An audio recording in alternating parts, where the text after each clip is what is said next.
Bonsoir à tous, on se retrouve pour une nouvelle position de combinaison, une position de finale avec dame, cavalier, fou de chaque côté et 5 pions, donc égalité de pions, très au noir. Il faut mieux pour eux parce qu'ils ont quand même la dame qui est attaquée par la dame blanche.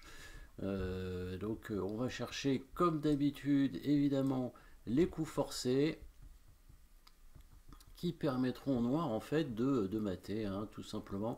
Dans cette position, une attaque quand même avec la dame noire assez active, un cavalier assez proche du roi. Évidemment, dommage que le cavalier d'ailleurs soit pas protégé, hein. Si le pion noir avait été en B5, bah, ce serait directement mat. Et ici c'est que échec, mais on n'est pas très très loin d'un réseau de maths intéressant. En tout cas, hein, on pourrait envisager d'ailleurs cet échec en B2, hein, avec la dame, mais évidemment le roi blanc pourrait bien sûr prendre le cavalier.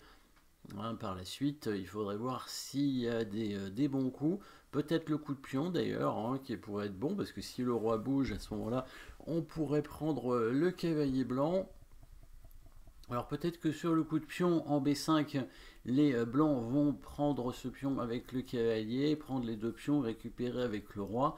Est-ce qu'on a quelque chose derrière? Parce qu'on n'a plus tellement d'échecs après, hein. Donc à voir si ça peut être bon ou pas. Qu'est-ce que vous pensez donc de cette position après dame B2 échec, roi prend cavalier, B5 échec, cavalier prend pion en B5, le pion reprend faisant échec et le roi reprend.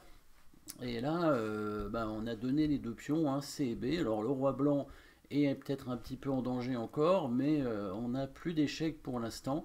Donc c'est à voir, est-ce qu'il y a des possibilités de mat par la suite. En tout cas, qu'est-ce qu'on pourrait faire d'autre avec les noirs dans la position de départ? Alors, si on n'est pas sûr, on peut changer les dames, et puis la position de finale devrait être à peu près équilibrée, hein. Il y a 5 pions de chaque côté, on n'arrive pas à gagner de pions, donc il n'y a pas vraiment de possibilité de gain, donc ça serait pas très intéressant comme position a priori. Donc ça veut peut-être dire qu'il y a quand même quelque chose à chercher de ce côté-là. On peut peut-être regarder, voir ce que ça donne. Dame B2, échec, roi prend 4, seul coup. B5, échec, ici il est obligé de prendre le pion, hein. Parce que s'il vient là, bon bah là je suppose qu'on va le mater quand même assez vite ici, hein. Alors il a déjà plus beaucoup de cases, hein, il n'y a plus qu'à prendre le pion. Ici on pourrait le mater relativement rapidement en faisant simplement des échecs, hein. Je suppose que vous avez vu le bon échec. N'hésitez pas à mettre la pause, hein, si vous voulez le chercher, hein. Un mat en 3 ou 4 coups ici. Je dirais 4 coups, je pense pas qu'il y ait 3, hein. Je pense qu'il y a 4 coups, ouais. Donc il y a probablement aussi plusieurs solutions. C'est pas impossible qu'on ne soit pas forcément obligé de faire échec au premier coup. D'ailleurs, peut-être que si on ne fait pas échec au premier coup, on va mater plus vite, hein. C'est bien possible, hein, si on amène donc la dame en A8. Je pense que c'est le meilleur coup. Dans l'idée de faire dame B7 échec, suivi de dame A7 mat. Je pense que si on fait pas échec, c'est mieux, hein. Parfois c'est mieux, hein, de ne pas faire échec, de menacer mat plutôt que de faire échec. Même si l'échec c'est un coup forcé, parfois c'est mieux de contrôler les cases plutôt pour empêcher le roi adverse d'aller sur la case qu'on veut. Donc dame A8 semble être le meilleur coup, même si fou D8 devait aussi suffire pour mater, hein, puisque s'il prend le pion, on allait faire échec ici, et on allait mater avec la dame sur cette case. Voilà, donc là ça aurait été mat. Mais le cavalier peut prendre le pion, bien entendu.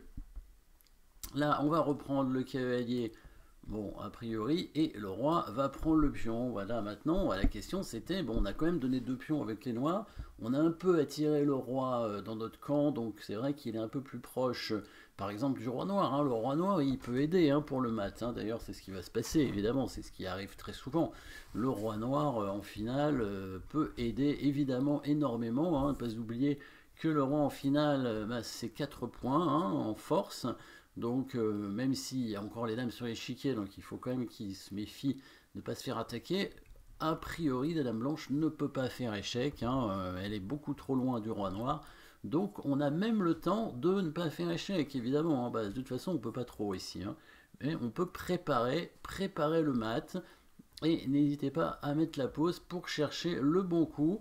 Alors ici, L'ordre de coup est peut-être pas très important, mais le plan est fondamental, le plan est obligatoire par contre. Hein. Le but c'est d'arriver à un schéma de maths particulier et il va falloir le jouer, mais l'ordre de coup n'est pas très important. On va donc arriver à mater le roi blanc, il faut trouver le schéma pour obtenir ce mat. Bien sûr, il faut que la dame noire se rapproche, mais il faut aussi que le roi noir se rapproche du roi blanc pour le bloquer. Donc là, on a deux options avec les noirs. Soit on rapproche directement le roi en face du roi blanc, soit on va directement mettre la dame sur la colonne et pas n'importe où.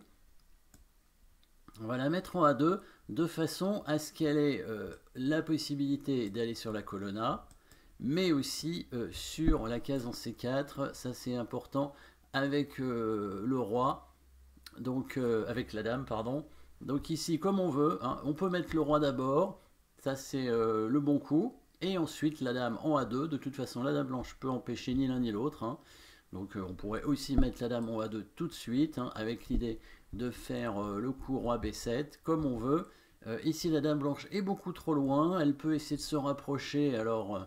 Bon, si elle va en C1, ça sert à rien, puisque de toute façon, la dame veut aller en A2. Hein. Et si elle veut aller en D1, c'est un tout petit peu plus malin, parce que ça lui permettrait d'aller en A4 pour aller en A6, pour contrôler l'arrivée de la dame noire en A6. Par contre, voilà pourquoi on a mis la dame en A2 et pas en A3, par exemple. C'est parce qu'on a cet échec ici en C4, qui permet évidemment de mater rapidement. On peut mater avec le fou aussi, hein. Fou D8 si on veut. Voilà, c'est un autre mat. Donc ici, en fait, le sacrifice de cavalier nous a permis d'attirer le roi. Et après, on va le bloquer avec l'aide du roi et de la dame pour créer des menaces de mat hein, dans l'ordre qu'on veut. Je pense que roi B7, c'est presque mieux parce que ça empêche les cases du roi blanc. Hein. Le roi blanc... Enfin, marqué dame à 2 aussi, ça empêchait quelques cases, mais là, c'est vrai que s'il bouge son roi, de toute façon, fait dame à 2, il est obligé de repartir, et c'est mat directement. Hein. Les blancs n'ont aucun moyen d'empêcher donc ce coup de dame en A2, et ne peuvent pas faire échec, surtout, même en deux coups. Hein, même en deux coups, alors si en deux coups, ils pourraient faire échec en venant prendre le pion avec la dame, mais comme le pion est protégé, évidemment, les blancs perdraient leur dame, donc pas de moyen, si on fait C4 peut-être, voilà, on fait quand même dame à 2, et s'il prend le pion, évidemment, bah, on va faire maton à coup, bien sûr. Hein. Alors on pourrait faire maton deux coups en prenant le pion, hein, avec le pion, pour pouvoir contrôler la case, mais on n'a pas besoin, puisque si on met la dame en A6, évidemment, il est mat tout de suite. Donc c'est mieux de faire mat en un coup que mat en deux coups. Voilà, merci d'avoir suivi cette petite finale, et à très bientôt.